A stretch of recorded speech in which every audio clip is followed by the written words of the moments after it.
गुरु नानक धन गुरु नानक जन्म साखी श्री गुरु नानक देव जी की। भाई बाले वाली साखी गुरु जी के विवाह की।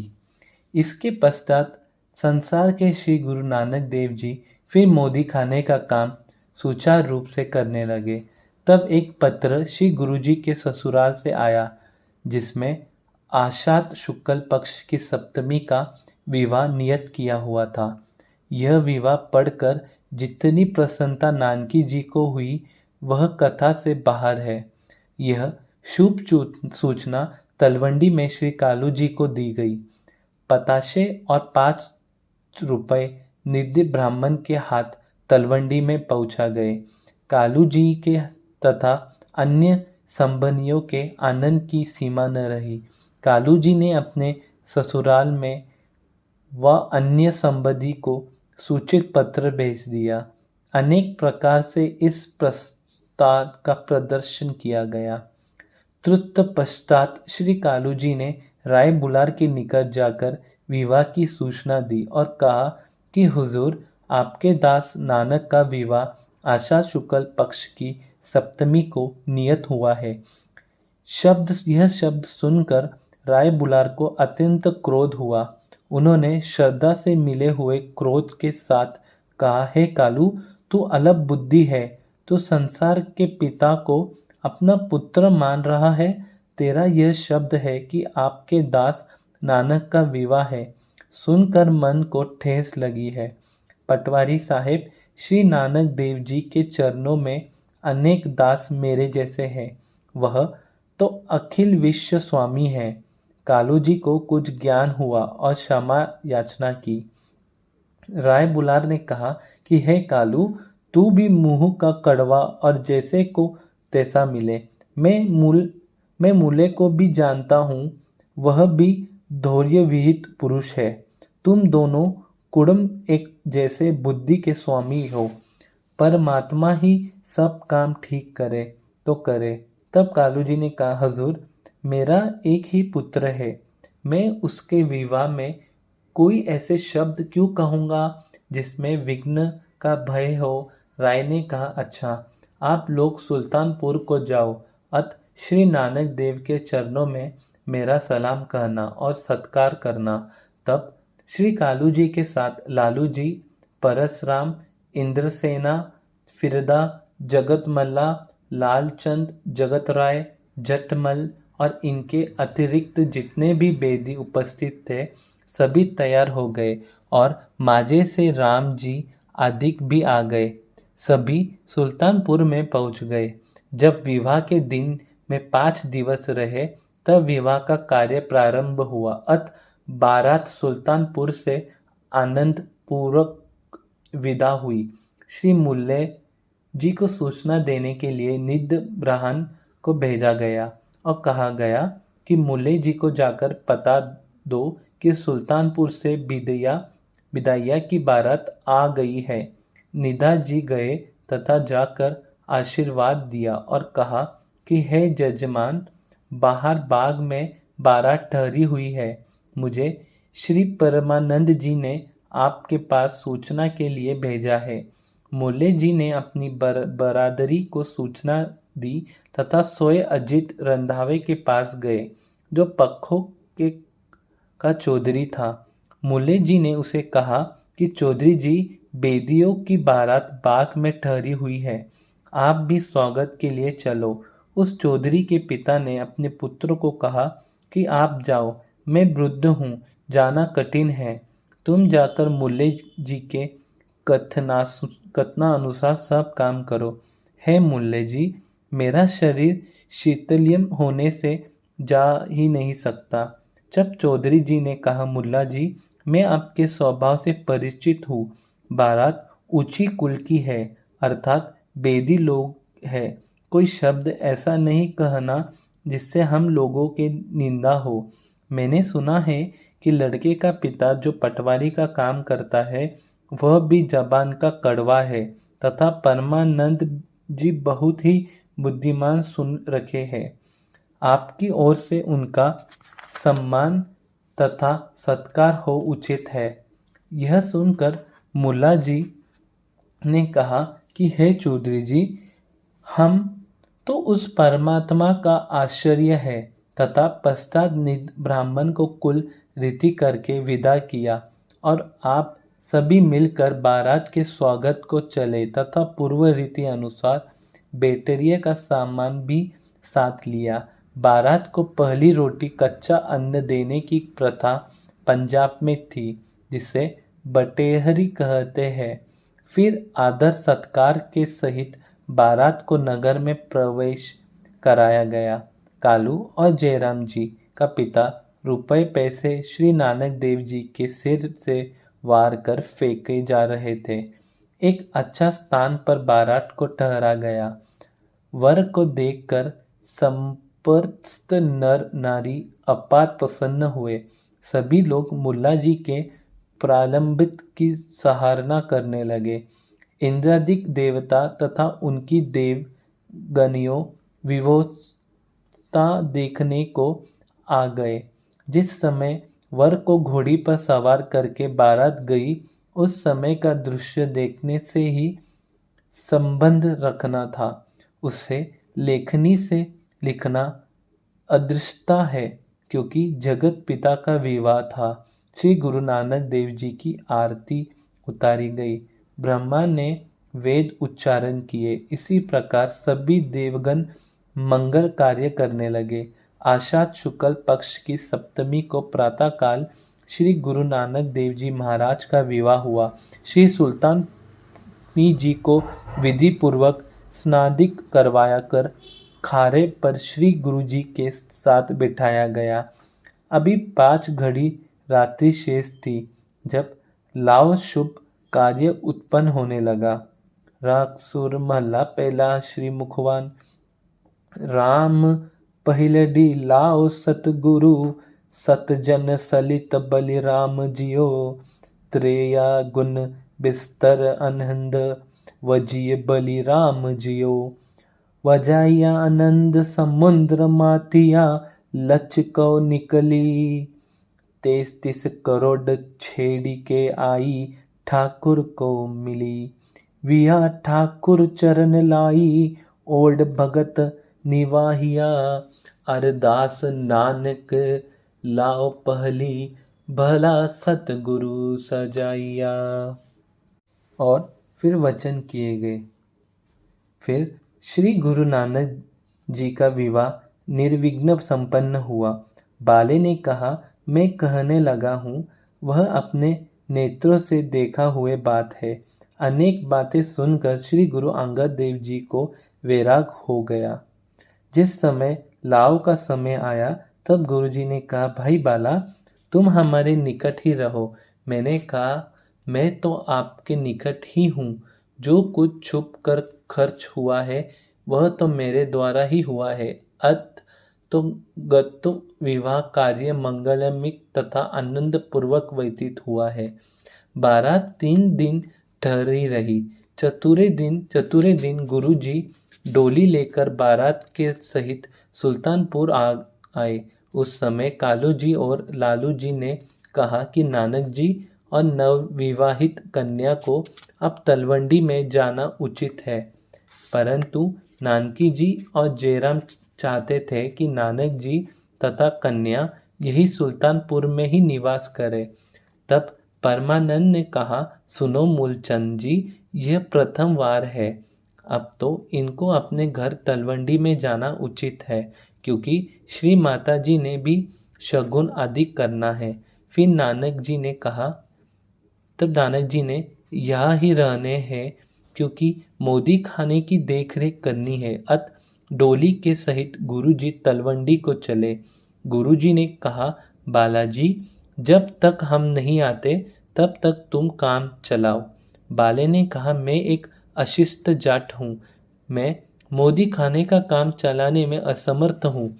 श्री गुरु नानक देव जी ने कहा, हे बाला, सब काम परमात्मा करेगा, हम लोग एक समय तक लौट आएंगे।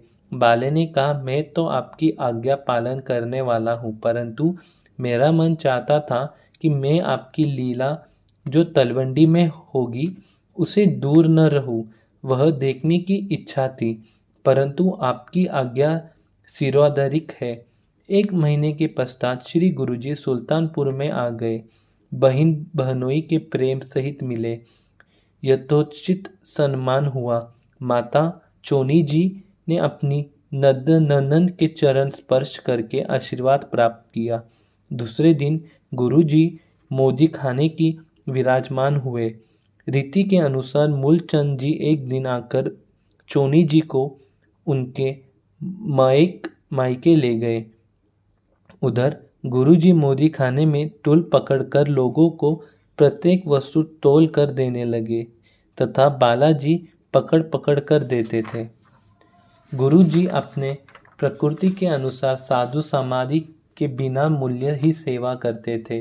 अल्प बुद्धि लोग कहते थे कि नवाब का मोदी खाना कुछ दिनों का खेल है, नानक इसे बर्बाद कर देगा। कोई कहता भाई जब हिसाब होता है तब 1 पाई का भी नुकसान नहीं होता। नानक के पास परम का वट है जिसमें कमी पूरी हो जाती है इत्यादि। इधर श्री गुरु नानक देव जी अपने घर में प्रत्येक जरूर वस्तु उदारता से भेजते थे। अन्य वस्त्रादिक किसी भी वस्तु के देने में कोई संकोच नहीं था। कुछ समय के पश्चात माता चोनी जी भी सुल्तानपुर आ गई। गुरुजी ने चोनी जी को सभी वस्तु भेजना अपना कर्तव्य जाना था, परंतु संसारी मोह गुरुजी में न होने के बराबरी था। माता सुलखनी जी अपनी ननंद नानकी जी को यह उपालंब देती थी कि आपके भाई में मोह की न्यूनत है। वे साधु स्वभाव के पुरुष है। वैसे तो मुझे प्रत्येक प्रकार से सुखी है तथा एक महापुरुष की पत्नी होने का भी गर्व है, परंतु उनके भीतर पतिन प्रेम की न्यूनता देखकर मन को कुछ कष्ट होता है, जिससे मैं आपके समक्ष ही कह सकती हूँ। माता सुलखनी जी मूल्य चोनी की पुत्री होने के नाते उसको चोनी भी संबोधित किया जाता है। चोनी जी के मन को शोभ देखकर नानकी जी अधिक से अधिक दुलार करती थी।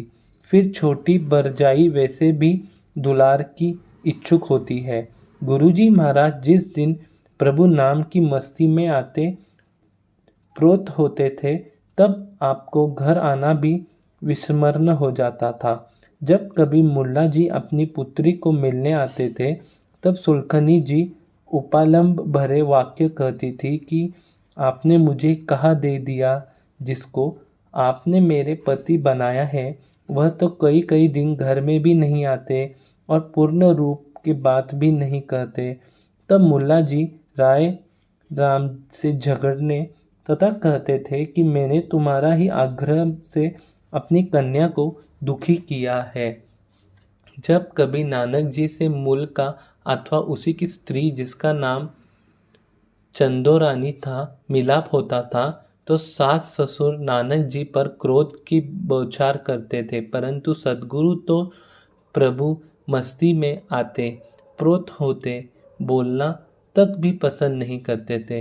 प्रत्येक मास के पश्चात मुल्ला और चंद्रानी अपनी पुत्री सुलखनी को मिलने आते थे तथा मन का क्रोध निकाल कर ही दम लेते थे।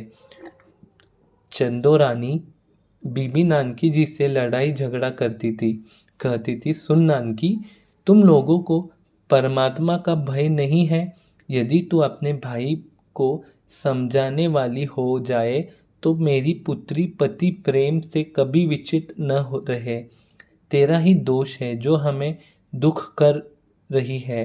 तू अपने भाई को कुछ नहीं कहती और जयराम अपने साले को कुछ कहने के लिए तैयार नहीं। यह काम कैसे बने? नानकी जी ने आदरपूर्वक शब्दों में कहा, मासी जी, मेरा भाई न तो चोर न धूर्त कर्म करता है तथा न ही वह परस्त्री गमी है और न कोई और बुराई करता है। फिर मैं उसे कहूँ तो क्या कहूँ? हाँ, दान करता है, साधु संत की सेवा तथा ईश्वर भक्ति करने वाले को मैं तथा उसको बहिनोई क्या कहे? हे मासी जी, यदि आपकी कन्या नंगी भूखी तथा वस्त्र और आभूषण से विचित्र रहे तो तब आपका उलापन उचित है तथा भरजाई का भी क्रोध करना उचित है। जिस नारी का पति प्रत्येक दुष्ट से शुभ काम करने वाला हो तो फिर वह स्त्री दुखी और अनुभव करे तो यह उसकी प्रलंब का दोष है। उसे तो हर्ष और गर्व का अनुभव होना उचित है। प्रत्येक सुख होते हुए तथा प्रत्येक प्रकार का दुलार करते हुए भी यदि हम बुरे हैं तो यह आपकी इच्छा पर निर्भर है। हम लोग आपके अधीन बोलने का बुरा नहीं मानते। हम तो सदैव आपके तृष्ण हैं। इस प्रकार उत्तर सुनकर गुरुजी की सास वहाँ से उठकर चली गई। फिर चंदो रानी अपनी कन्या के पास आई तथा कहने लगी, तेरी ननद ने तो मुझे लज्जित करके भेजा है। मुझे तो उत्तर देना कठिन हो गया है। सुलग्नी जी ने कहा, माता जी, मुझे खान पान वस्त्र तथा आभूषण आदि की तो कोई कमी नहीं। बिना मांगे प्रत्येक वस्तु प्राप्त होती है तथा काम करने वाले अनेक दास दासियां हाथ बांध रहते हैं। दुलार की तो कोई न्यूनत नहीं है। यदि कष्ट है तो यह कि मेरा पति वैसा मोह नहीं करते जैसा अन्य पुरुष किया करते हैं, अर्थात अपारम से रहत है। बस यही मुझे दुख है। यह सुनकर चंदो रानी फिर नानकी जी से मिली तथा जो कुछ सुलग्नी जी को कष्ट था वह कहा। यह भी कि नानक देव बहुत बहुत दिन अनुशोचित रहते हैं। नानकी जी ने कहा, मासी जी, मैं सत्य कहती हूँ कि भाभी जी का स्वभाव भी गर्म सा है।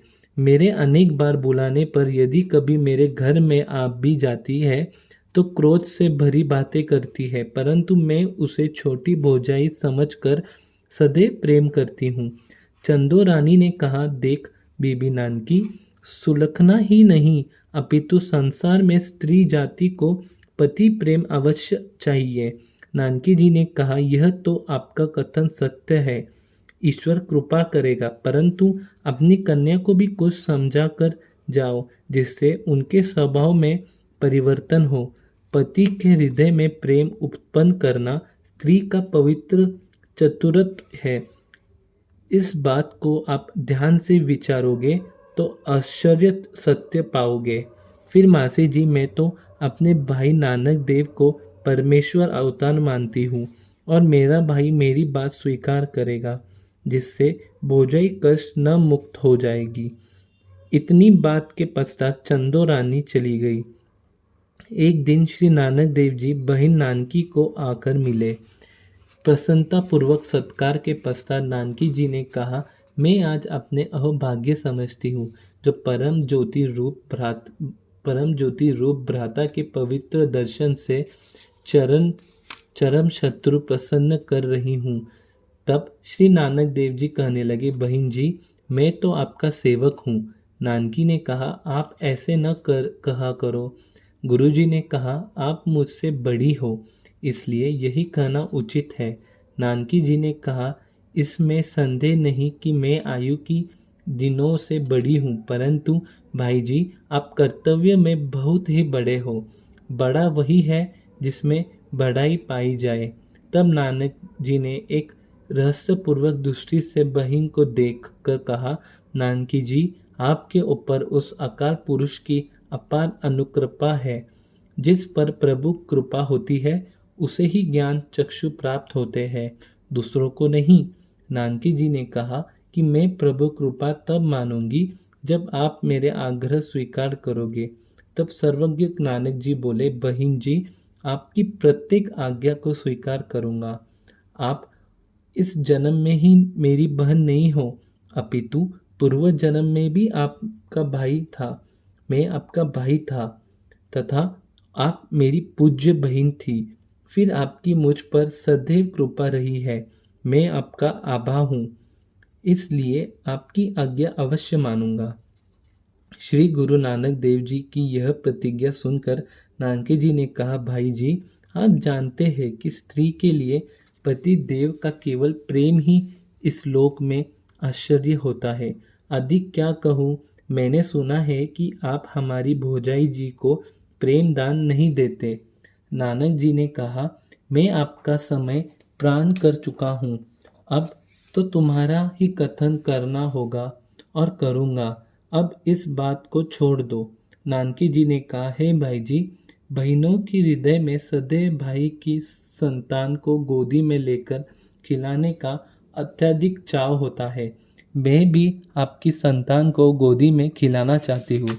गुरुजी ने मुस्कुरा कर कहा, ईश्वर तेरी इच्छा पूर्ण करे।